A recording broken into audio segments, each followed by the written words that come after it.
So hello guys, welcome back guys. നമ്മൾ രണ്ട് hamster കുട്ടന്മാരെടുത്തില്ലേ, അത് കണ്ടിട്ട് എൻ്റെ കൂട്ടുകാരൻ ഇട്ടോ കിരം പറഞ്ഞിട്ട് അവനിക്ക് ഹാംസ്റ്റർ കിട്ടണ ഭയങ്കര പൂതി കൊണ്ട് തന്നെ വിളിച്ചിട്ടുണ്ടായിരുന്നു കേട്ടോ. പിന്നെ ഒന്നും നോക്കിയാൽ നമ്മുടെ വീട്ടിലെ ഹാംസ്റ്റർ കുട്ടന്മാർക്ക് അത്യാവശ്യം നല്ല രീതിക്ക് ഫുഡൊക്കെ ഫീഡ് നമ്മൾ എന്തായാലും വീട്ടിൽ നിന്ന് ഇറങ്ങാം കേട്ടോ.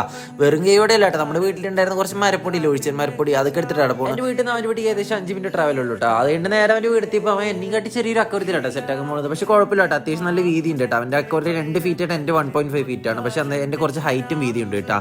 അങ്ങനെ എന്തായാലും നമ്മൾ കൊണ്ടുവന്ന മരപ്പൊടി ഒട്ടും വേസ്റ്റ് ആക്കാൻ നമ്മൾ എന്തായാലും നമ്മുടെ അക്കൗരത്തിൽ നിറച്ചിട്ട് നമ്മൾ എന്തായാലും ഇപ്പോൾ പാലക്കാട് പോയിക്കൊണ്ടിരിക്കട്ടെ. പാലക്കാട് പോകുന്ന വഴിക്ക് അവനെ നമ്മൾ ചെറുതായിട്ടൊന്ന് പ്ലിസ് ആക്കിയിട്ടുണ്ട് കേട്ടോ. നേരെ നമ്മൾ പാലക്കാട് അക്വറി ഷോപ്പിൽ എത്തിപ്പോയതുണ്ടല്ലോ, ഇവൻ ഒരു വൈറ്റ് ഫേസ് കോക്കറ്റ് വന്നിട്ടുണ്ടായിരുന്നു കേട്ടോ, ഫീമെയിൽ.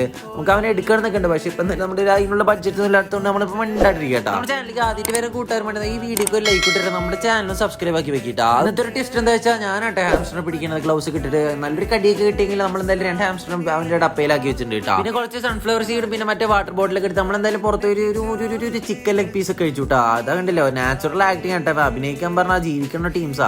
നമ്മളെന്തായാലും ഇങ്ങനത്തെ ഡപ്പിലാട്ടോ പാക്ക് ചെയ്തിട്ടുണ്ടായിരുന്നു. എന്തായാലും അവന്മാർ ഇവിടെ വെച്ചിട്ട് അൺബോക്സിംഗ് ഒക്കെ ചെയ്തിട്ടുണ്ടായിരുന്നു കേട്ടോ. അതിനുള്ള വീഡിയോ ഒന്നും നമുക്ക് ഇതിൽ തേക്കാൻ പറ്റാത്തതുകൊണ്ട് നമ്മൾ ചെറിയ ഷോർട്സ് ആയിട്ട് ഇറക്കാം കേട്ടോ. അവന്മാർ എൻ്റെ ഹാപ്പിയാണ് കേട്ടോ, അത്യാവശ്യം നല്ല രീതിക്ക് നമ്മുടെ അക്വറി എക്സ്പ്ലോർ ചെയ്യണ്ടായിരുന്നു കേട്ടോ. എന്നിട്ട് ഒട്ടും വൈകാതെ തന്നെ അവന്മാർക്ക് നല്ല രീതിക്ക് സൺഫ്ലവർ സീഡ് എല്ലാ ഭാഗത്തും നമ്മൾ വിതറി ഇട്ട് കൊടുത്തിട്ടുണ്ട്. സംബന്ധിച്ച് അവന്മാർ എന്തായാലും അവന്മാർ ടാങ്ക് എക്സ്പ്ലോർ അവർക്കൊന്ന് ഇവിടെ സെറ്റ് ആവണമെങ്കിൽ കുറച്ച് സമയം എടുക്കുമല്ലോ. അവന്മാരെന്തായാലും ഓടിയും ചാടിയും കളിച്ച് ഫുഡൊക്കെ കഴിക്കണ്ടായിരുന്നു കേട്ടോ. അവൻ്റെ അച്ഛൻ എന്താണ്ട് ഉണ്ണി ഇത് കയ്യിലാണെന്നൊക്കെ വേണ്ടി നോക്കി നിൽക്കണ്ടായിരുന്നു കേട്ടോ. അങ്ങനെ കിരണ ഒരു ബൈ നമ്മൾ വ്ളോഗ് അവസാനിപ്പിക്കുന്നു. ബൈ.